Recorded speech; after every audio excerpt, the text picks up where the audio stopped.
Good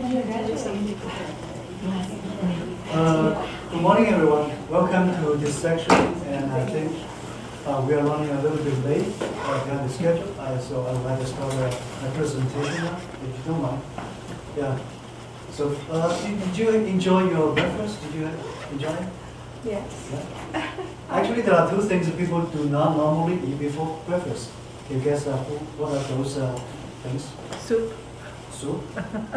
Yeah. People do not normally eat before breakfast. Meat.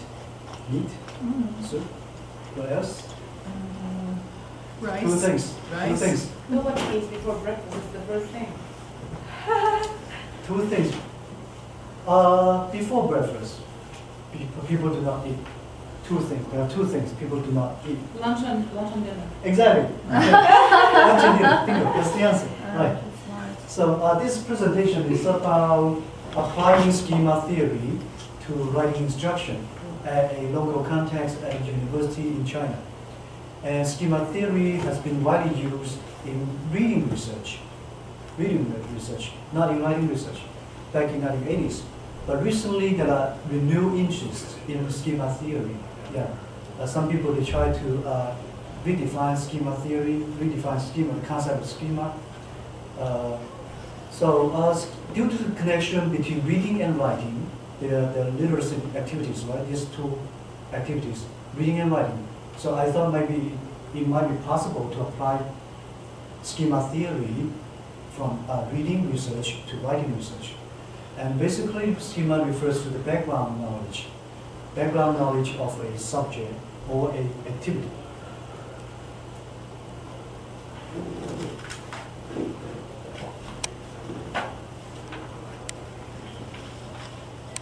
Here is an overview of my presentation today. Actually, this is a research proposal. It's not a completed study. It's just a research proposal for an empirical study. So I have the introduction, literature review, and research questions and methodology. So I have these components ready. Yeah. And then I would like to share with you my research proposal. And then I would like to listen to your comments and feedback. Yeah. So introduction, review, methodology.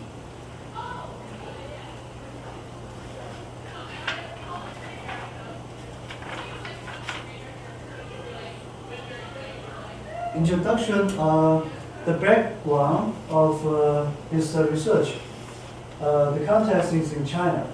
In China, the students, they are required to study English ever since grade 4 in elementary school, and all the way through our college and graduate school. Back in China and also in some other Asian countries like Japan and Korea, the students have limited exposure to in English because English is a foreign language. It's not even a second language. And they have few opportunities of using English in real communicative context. And they are not interested in English writing. That's the worst thing. The students, college students in China, they are required to pass the college English test, Band 4. It's called the CET Band 4. And in that test, there are 5 sections, including the writing section, that accounts for 15% of the total score. So since the writing section does not account for a large portion of the total score, the students, they are not taking English writing seriously.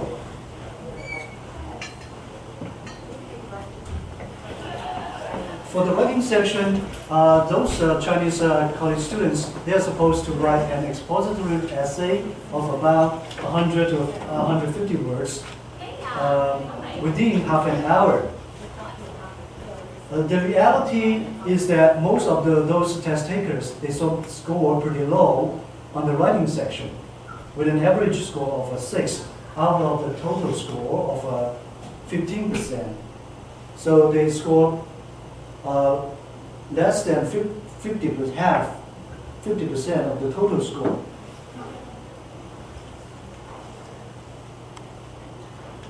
Here is the review of the literature.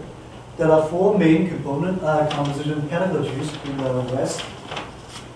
the bottom approach, process approach, post-process approach, and the genre approach is the last one.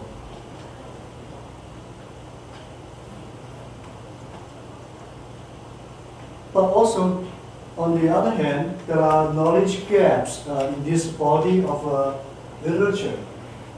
For example,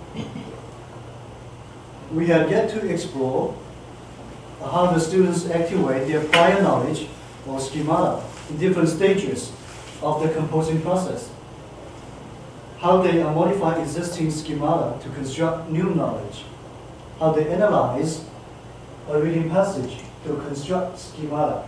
How they analyze audience and purpose in order to compose. And those are the areas that needs further exploration and investigation. The purpose of this study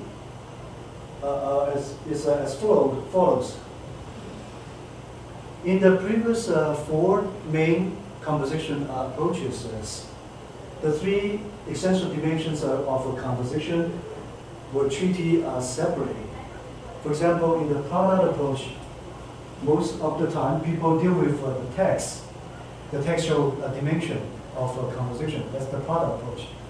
And in the process approach, researchers mostly are interested in the cognitive aspect of a composition, right? The cognitive process.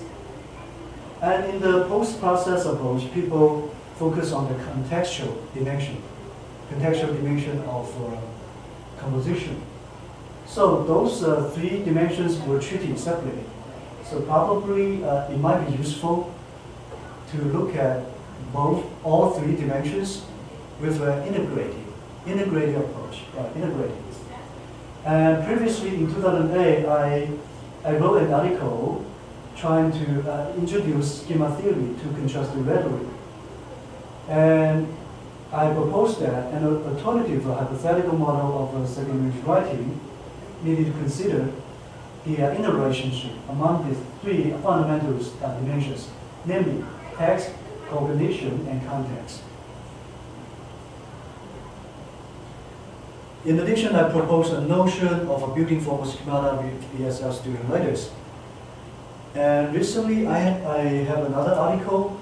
I conducted an empirical study to test that tentative writing model, hypothetical model, by examining the effectiveness of an alternative teaching method. And that in that teaching method, I focus on second sentence. Second sentence refers to the sentence following the topic sentence in a typical expository essay. Yeah.